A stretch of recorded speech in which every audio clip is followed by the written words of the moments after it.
ang aking diet mode na ulam na walang gisa-gisa. Hi guys! Welcome back again on my YouTube channel. Kumusta na po kayo? For today's video guys, kadarating ko lang dito sa bahay. But bago muna ako umuwi ng bahay ay dumiretso muna ako sa grocery para makapamili ako ng aking mailuluto para sa aking pananghalian. Kaya gusto ko lang itong i-share sa inyo guys, itong lulutuin ko na ang aking diet mode food na gulay ang aking lulutuin. Gusto ko lang talaga naman to i-share sa inyo guys kung paano ko to ninuto at para sa ganun ay malaman ninyo kung ano talaga yung mga kinakain ko. Talagang sa panahon natin ngayon ay dapat na tayo mag-ingat sa mga kinakain. Siyempre, iisipin pa rin natin yung kalusugan natin. Well, ang lulutuin ko ngayon parang parang style pinakbet na wala nang gisa-gisa ito. Talagang ginawa ko tong content na to, gusto ko talagang i-share sa inyo guys. Okay na, tara! Ito guys, nakahiwa na ako ng aking pinakbet. At siyempre may kalabasa, konti kalabasa lang. Tapos may ampalaya. Tapos lalagyan natin ito ng sitaw, ng okra, at ng talong, isa lang to. At binili ko rin to na spinach ito. Kapamilya rin ng spinach to. Okay din naman ito guys, kaya gusto ko rin na i-try ulit ito. Okay? At tapos ito palang yung ating gagamitin na ninamayan ko siya ng bawang, sibuyas, kamatis. Ayan o. Kaya halina po kayo. Itong ating lulutuin guys, hindi na ako manggigisa-gisa. Dito sa ating gagawin ay wala na tong gisa-gisa, konting tubig lang at yung pangsahog ko na chicken breast. Ito yung chicken breast na ating pangsasahog. Mahal to. At lalagyan ko lang ng konting tubig para kumulo, Ito yung pinakasahog ko na. Papakuluan lang natin ito, wala nang gisa-gisa na mangyayari ito. Ayan, madali lang naman to. Tsaka itong chicken breast na to ay napaka-special at malambot. Ayan, maayos na yung pinakulo natin na chicken breast. Inalis ko na yung parang bula-bula na yun. Inalis ko. At nalagay na natin itong bawang. Sikreto nito ay damihan mo na ng bawang guys. At ganun din yung sibuyas, damihan mo siya ng sibuyas. Sasabay-sabay mo na silang isahog. At itong kamatis.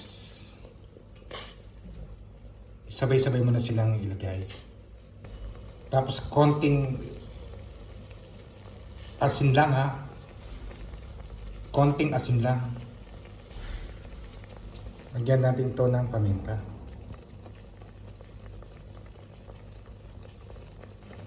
At isang kutsarang oyster sauce lang So uulitin ko sa inyo guys konting asin, paminta at isang kutsara ng oyster sauce. Ito ang gawin mo, pakuloyin mo na ng pakuloyin ito. Ayan, kapag luto na yung parang ginisa natin. Punayin na natin itong kalabasa. Konting kulo doon sa kalabasa, sunod natin itong ampalaya. Tapos itong sitaw. Pagkatapos itong talong. Pagkatapos itong okra. Pakuluin lang natin to ng 2 minutes Pagkatapos ilagay natin yung spinach na sinasabi ko. Ayan, ilalagay na natin itong spinach. Ito yung spinach. Tapos takpan natin ito, mga 2 minutes na lang ito. Kapag naramdaman nyo na umuusok na siya, hudyat na yung luto na yung niluluto mo. Ito na guys, luto na Okay na to, halu-haluin ko na lang siya. Guys, luto na tong ating pinakbet na niluto sa walang gisa-gisa. Ayan, ganyan lang yan guys. Diba? Nakasave ka pa rin sa mantika. At nakasave ka pang sa pagkain nito. Oh, di ba? Napaka-effortless lang kung lutuin, ano? So, ang gagawin natin ngayon ay mag-prepare na ako ng aking kakainin, ano? At talaga gutom na rin ako. Siguro, mostly mga 20-25 minutes lang na iluto ko na yan. Pero matagal lang ngayon dahil nag-vlogs ako, no? Mahirap kung kumilos kapag kayo nag-vlogs din. So ito na ating niluto, ating pinakbet na walang gisa-gisa. Ayan. Yung sabaw niya. Wow. Ako'y ginuto na talaga, guys. At syempre, konting small amount ng brown rice lang, ha. Tapos meron pa rin akong ano na prutas, kung anong gustong kainin dyan. Pero kakain pa rin ako ng isang pipino. Ayan. Hindi pa kinatatakam, guys. Wow. Kain na! At talaga ako'y gutom na guys, ano? Guys, maraming salamat po sa iyong panonood nitong aking vlog na ginawa kung saan binahagi ko dito sa aking video kung paano ako nagluto ng aking diet mode food na kung saan nagluto tayo ng pinakbet na walang gisa-gisa. At sana guys ay nasiyan po kayo sa panonood nitong aking content.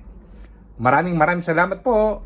Kaya guys, kung ikaw ay baguhan lang dito sa aking channel, wala kang gagawin kundi pagkatapos mo itong panoorin itong aking video, don't forget to like, subscribe, and share. At pagkatapos, huwag mo itong kalimutan na i-click ang notification bell para lagi kayong updated sa mga bago kong ina-upload na video. Ito po ulit si Joboy TV, nagsasabi sa inyo ng always bring you the best. Bye! At enjoy lang po!